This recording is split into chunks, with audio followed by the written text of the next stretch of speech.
सच्ची दोस्ती और एक टूटी साइकिल की कहानी। एक बहुत ही सुंदर और शांत छोटा सा गांव था, जहां की गलियां हमेशा ताजे फूलों की खुशबू से महकती रहती थी। इस गांव में आर्यन और कबीर नाम के दो गहरे दोस्त रहते थे, जिनकी दोस्ती पूरे इलाके में मशहूर थी।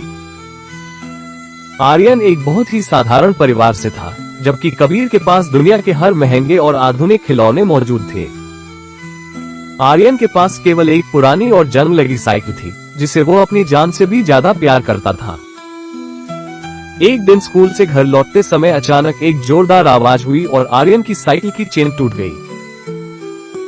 हादसा इतना बुरा था कि साइकिल का पिछला पहिया पूरी तरह मुड़ गया और वो चलाने लायक नहीं रही।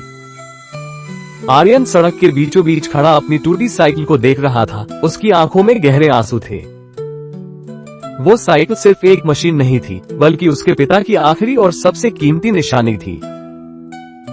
तभी कबीर अपनी चमचमाती नई लाल साइकिल पर वहां पहुंचा और अपने दोस्त की हालत देखकर रुक गया। कबीर के पिता ने उसे पहले ही कहा था कि वो आर्यन के लिए एक नई और महंगी साइकिल खरीद सकता है, लेकिन कबीर ने महसूस किया कि आर्यन को नई चीज नहीं, बल्कि इस दुख की घड़ी में अपने दोस्त का साथ चाहिए। कबीर ने मुस्कुराते हुए अपना हाथ आगे बढ़ाया और कहा, दोस्त रो मत, अब से यह मेरी साइकिल हम दोनों की है। अब हर दिन स्कूल जाते समय कबीर आगे पैडल मारता और आर्यन पीछे बैठकर खुशी से ठहाके लगाता।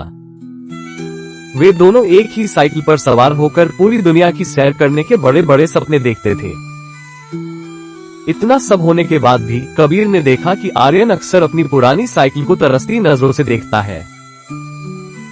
एक रविवार की सुबह कबीर ने एक बड़ा फैसला लिया और अपने गुल्लक के सारे पैसे इकट्ठे किए। वो बाजार गया और ढेर सारे औजार और साइकिल के नए पुर्जे खरीदकर आर्यन के पास ले आया। कबीर ने आर्यन को बुलाया और उत्साह से कहा, चलो आज हम अपनी पुरानी साथी को फिर से जिंदा करते हैं। दोनों ने मिलकर काम शुरू किया। उनके हाथ ग्रीस से काले हो गए, लेकिन चेहरों पर जीत की चमक थी।